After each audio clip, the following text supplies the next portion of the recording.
વડોદરા શહેરમાં વિરામ બાદ ફરી વરસાદ. શહેરના Raopura, Waghodia road, VIP road સહિતના વિસ્તારોમાં વરસાદ. હવામાન વિભાગે કરી ભારે વરસાદની આગાહી.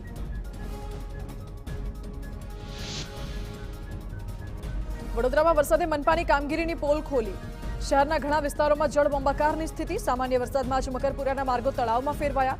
મકરપુરા એરફોર્સ વિસ્તારમાં પણ ઘૂંટણસમાં પાણી ભરાયા. હવેલી રોડ વિસ્તારમાં પાણી ભરાતા લોકોને હેરાન થવાનો વારો આવ્યો. વડોદરાના શિનોરમાં મેઘરાજાની ધમાકેદાર બેટિંગ. મોડી રાત્રે ખાબકેલા મુશળધાર વરસાદથી અનેક વિસ્તારો પાણી. શિનોર પંથકમાં સાર્વત્રિક વરસાદને પગલે ખેડૂતો વાવણીમાં જોતરાયા. સાર્વત્રિક વરસાદ ડાંગરના પાકને વધુ માફક આવે છે. તાપી જિલ્લામાં વરસાદી માહોલ યથાવત. વ્યારા, ડોલવણ, વાલોડ તાલુકામાં વરસાદ. ધીમી ધારે અવિરત વરસાદથી વાવણીની ખેડૂતોને શરૂઆત કરી. અંતરિયાળ ગ્રામ્ય વિસ્તારોમાં પણ સાર્વત્રિક વરસાદ. ખેડાના માતર તાલુકાના ગામડાઓમાં મન મૂકીને મેઘરાજા વરસ્યા. વીજળીના કડાકા અને પવનના સુસવાટા સાથે માતર તાલુકામાં ધોધમાર વરસાદ. ભારે પવન સાથે વરસાદ વરસતા ખેડા તારાપુર હાઈવે પર વિઝિબિલિટી ઘટી. ત્રાજ, લીંબાસી, ખરેટી, પુનાજ, અસલાલી સહિતના ગામડાઓને વરસાદે કર્યા તરબોળ.